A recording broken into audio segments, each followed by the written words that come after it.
हर हर महादेव। जय मैया गौरी पार्वती के चरण में प्रणाम करती हूँ। मेरा प्रणाम स्वीकार हो, स्वीकार हो।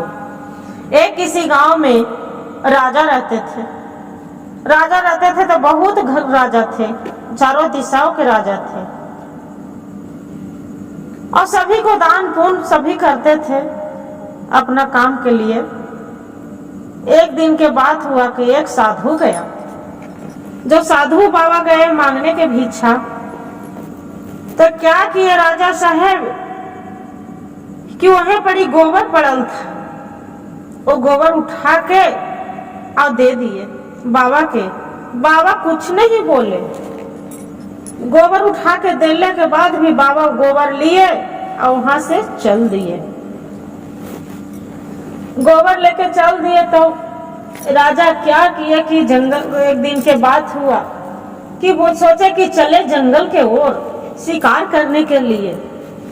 वहां शिकार करने के लिए चली गए। अब बाबा साधु महात्मा बैठे थे, गुफा लगा के गुफे में बैठे थे। बोलते हैं कि चले काहे ना, राजा साहब के बहुत कस के प्यास लगे। अब प्यास लगे, भूख भी लगा है साथ में, और इधर उधर देख रहे हैं तो कन्हू नहीं मकान है और नहीं कहूँ कुआं है और नहीं कहूँ कल है। और राजा प्यास के मारे, भूख के मारे छटर पटर कर रहे हैं। अब राजा की नजर पड़ते हैं, चारों ओर ताकते हैं तो देखते हैं कि अरे वहां पड़ी एक गुफा जना रहा है, झोपड़ी।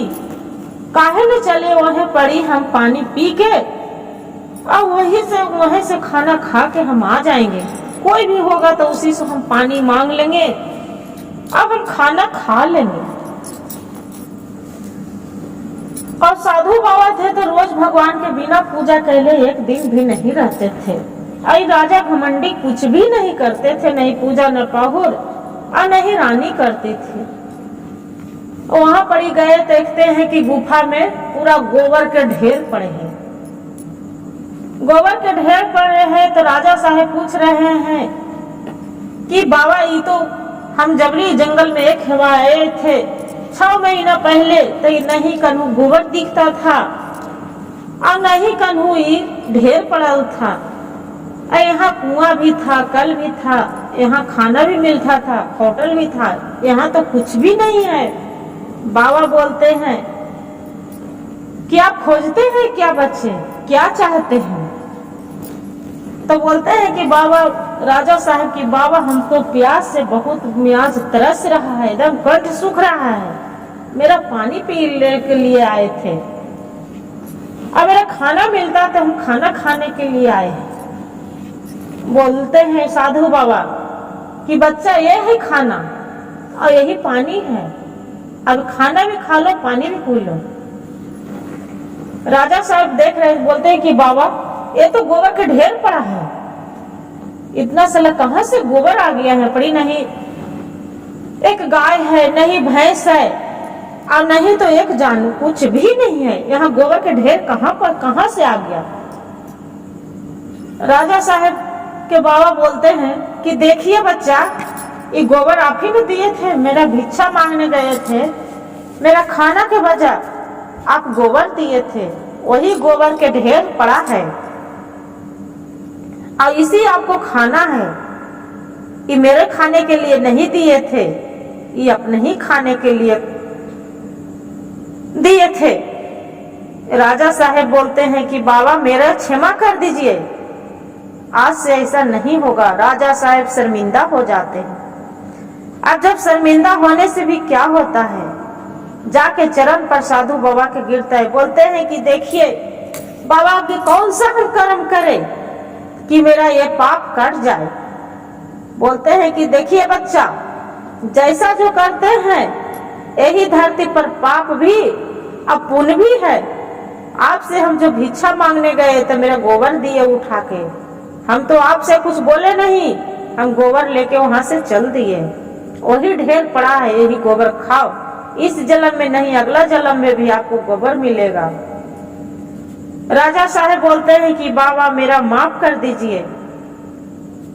ओह राजा साहब के सुन के हर हर आंख से झरझर लौर गिरने लगे कि अरे इतना बड़ा हम राजा हो के ये क्या गलती कर बैठे हैं। बोलते हैं बाबा इस पाप के लिए कोई क्षमा नहीं है। साधु बाबा बोलते हैं कि हाँ एक ही क्षमा है। तो क्या कि आज के बाद जाओ, यहाँ से चली जाओ और जाके अब कोई भी भूखा आते हैं, प्यासा के पानी भूखा के अन्न और जाके दो। और जो भी आपको कोई भी कुछ भी बोल दे, दुगो गाली दे दे, बात कह दे, कुछ भी आपको खिला पिला दे, उसका जवाब नहीं देना। बोलते हैं ठीक है बाबा। वहां से राजा साहब आके एक जंगल में गुफा नियन बना लेते हैं और वहीं पड़ी बैठे रहते हैं। सभी जनता लोग आते हैं, अरे देखते कि ये राजा साहब ये गुफा में क्यों बैठे हैं। कोई भी आते हैं, कोई उठाते हैं, नहीं बोलते हैं तो सभी को गाली देते हैं कि ये साला तो राजा हो के भी लगते हैं कि एकदम भिखारी बनल है। ये नहीं तो उड़ता है, नहीं बोलता है, कुछ भी जेब भी देते हैं, जो खा लेते हैं, कोई दो लपड़ मार भी देते हैं तो सहते हैं। राजा साहब जवाब नहीं देते हैं। 6 महीना ऐसी करते करते बीत जाता है। फिर बाबा जाते हैं जंगल के ओर। बोलते हैं कि जाओ बच्चा, आप जो पाप किए थे, आपको पाप कट गया, अब घर जाओ। बाकी हाँ, आज के बाद ये गलती कभी मत करना। बाबा के चरण पर जाके गिर जाते हैं और रहते हैं कौन, भोलेनाथ रहते हैं। वो साधु के रूप में थे, बाकी भोलेनाथ भी परीक्षा ले रहे थे। बोलते हैं कि बाबा आज के बाद मेरा ऐसा कभी नहीं होगा। हर हर महादेव, जय मैया गौरी पार्वती। भोलेनाथ कथा कहने वाला पर भी दया करिएगा और सुनने वाला पर भी कृपा बरसाए रखिएगा प्रभु।